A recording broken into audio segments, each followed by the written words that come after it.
Hi Pisces! This is Pisces Hub. Welcome to my channel. So for today's video, gagawa tayo ng Think of a Person reading. Okay? So alamin natin kung ano yung mga information, mga intention, mga posibleng mangyari for Pisces and sa taong dinidil niya ngayon. Okay? Sa taong iniisip mo ngayon, Pisces. Okay? So alamin natin kung ano yung masasabi or gabay, advices ng ating tarot card for you and your specific person po, okay? Reminder lang na ito ay general reading, Pisces, so pwede pong mag-resonate sa'yo, pwede pong hindi, and this is a timeless reading, so kahit anong araw, buwan, taon mo ito napanood, basta tugma, take lang, pag hindi, huwag pong ipilit. Okay? And welcome po ang lahat ng gender, babae, lalaki, LGBT, ay pwede po sa feminine or masculine na energies. Okay, kahit sino po, basta magtugma sa sitwasyon and sa taong dinidin mo, take mo lang. Okay, so ano po yung mga posibleng mangyari, mga gabay mensahe ng taong dinidil ni Pisces ngayon sa araw na ito. Oh, Six of Wands. There's a recognition, Pisces. There's something na pag-aayos, pag-uusap, okay? Naririnig ko yung word na Leo. I don't know, all of a sudden, narinig ko yung zodiac sign na yon, which is Leo. Okay, so pwede you're dealing with someone na Leo, Pisces. Especially this is a wand, okay? Fire sign, Aries, Leo, Sagittarius. Okay, and pwede meron itong significant meaning, itong parang fire dito sa parang sa certificate, okay? I don't know. Pwede merong connection dyan. Okay. So, pwedeng ito ay merong connection, something na connection. Ha? Inulit ko lang yung word, okay? So, basta yung kung ano man yung dinidil mo, connection mo sa taong ito, Pisces, it is something like doing better, okay? Kumbaga, naririnig ko yung word na pag-aayos, pag-uusbong, okay? Upgrading, pwede pong ganun, okay? Kasi Six of Wands is all about success, improvement, pwede po. Okay, so ano pa? Ano pa po itong mga sitwasyon ng dinidil na tao ni Pisces? Six of Wands, pag-aayos, pag-uusap, recognition, certificate.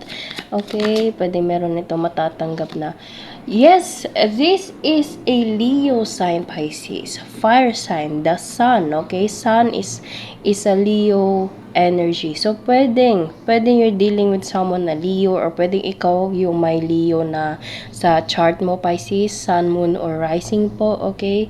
So, pwedeng ito ay merong positivity with this person, Pisces. Kumbaga, it's either pag-aayos or pag-uusbong or upgrading o maayos o maayon. Parang ganun, okay? Together with this person, connection nyo sa taong ito, gumaganda o maayos. Okay? Especially for the Six of Wands, recognition, victory, success, yung mga ganong klaseng scenario with someone, Pisces, and nasundan pa siya ng the sun, which is a positivity, happiness, good vibes, okay, masaya, maliwanag, maayos, maganda, okay, so, kung ano man itong dinidil connection mo sa taong ito, Pisces, mapa-love, mapa-family member, mapa-kaibigan, workmates, trabaho, okay, whatever it is, or whoever it is, Pisces, gumaganda o maayos yung connection mo with this person. Okay, and strongly sign Leo. Okay, so it's either ikaw yung may Leo sa birth chart mo or this person is a Leo also, sun, moon, or rising. Okay, hindi tayo nagnaga-ano ng anong tawag nito? Yung sign mismo, Pisces, welcome po ang lahat. Pero this reading, unang-una pa lang lumabas kanina itong Six of Wands, nasabi ko yung word na Leo. So, pwede meron kang kakilala na ganun po. Or pwedeng ikaw. Okay? Pero kung hindi, again, this is a general reading po. So, pwede po ito sa lahat.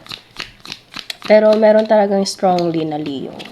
Okay, so ano pa po yung mga posibleng mangyari regarding with this person na dinidil ni Pisces.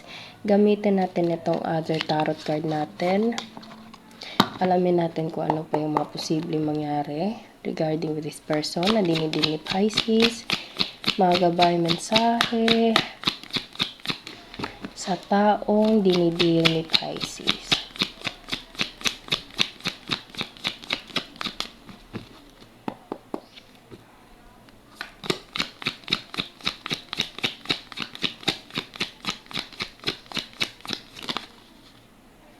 Oh, there's the Justice. Okay, as I said kanina, pag-aayos, explanation, pag-uusap regarding with this person and you. Pwede magkakabati kayo, Pisces. There is a parang stalking or someone na medyo malayo. Or pwedeng, as I said kanina, explanation kasi meron siyang hawak na sword, Pisces. Okay, it's either this person is stalking you through social media or pwedeng malayo siya sa'yo, Pisces, ano. Okay, so, or pwedeng ikaw yung nakastalk sa taong to, okay? And meron siyang dalang sword, swords. And yung scale niya, Pisces, is pantay. Okay, so this person have a intention towards you na kumbaga makipagbati, makipag-usap. Nakikita niyo, Pisces, ayan no. Ayan no. Nakatingin siya sa'yo. Okay, nakatingin siya sa'yo and meron siyang dalang sword which is ready. Meron siyang mga kumbaga magandang nararamdaman ko dito is maganda yung intention niya, especially with this scale right here na pantay, balanse, okay? And napansin nyo, 6 of Wands, nagkausap, naghawak kamay, merong recognition, merong pag-aayos, and then the Sun right here. So this person na you're dealing with is will try to communicate with you, Pisces. Meron siyang intention towards you na makipagbate, okay? Or kung hindi naman, pwedeng nakikita niya yung potential mo na nare-recognize niya yung trabaho mo, yung ikaw, okay, na na-appreciate ka ng taong to. Pwede pong ganun. Basta merong na nakuha mo yung interest, nakuha mo yung atensyon ng taong to sa'yo, Pisces, ano. And yung intention, okay, or yung kumbaga, yung vibe ng taong to towards you is maganda. Okay, maganda, magaan, balanse. Okay, so it's either this person will try to communicate, to reconnect with you, okay, or i-reach out ka ng taong to, pwedeng konektado na kayo, okay, and this person is meron ng realization na you deserve a wonderful connection and pwedeng siya yung kumbaga merong realization siya sa taong to and he or she will try to do all those things for you, Pisces. Okay, so kahit ano man, pwedeng love, pwedeng friendship, kaibigan, workmates, family member, kung ano man itong connection mo sa taong ito, Pisces, maganda yung outcome, maganda yung intention. Okay, so ang ganda, actually, sa reading natin ngayon. Specifically, as I said kanina, a Leo sign. Pwede you're dealing with the air sign, Gemini, Libra, Aquarius, and Libra. Okay, pwede po. So, kuha tayo ng mga initials, random words, kung sino or ano po yung mga konektado for Pisces sa araw na ito. Sino ito? Mga random words na posibleng konektado para kay Pisces and sa taong dinidil niya.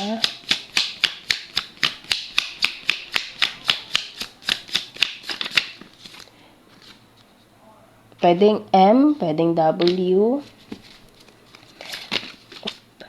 There's a scent. Madalas lumalabas yung scent na yan. Travel. Ano pa?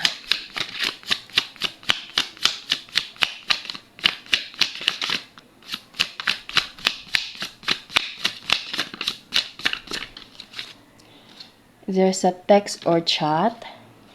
L. Okay, siguro kuha tayo ng dalawa. Ayun, okay, there's a B. BLW, brunette, and there's a number 4. Okay? So, yun po ang ating reading for Pisces para sa taong dinidil niya. Naway nagustuhan nyo po. Huwag nyo po sanang kalimutan na mag-like at mag-subscribe po sa ating channel. And click the bell button para ma-notify po kayo sa next videos na i-upload natin. Okay? So, thank you Pisces and God bless!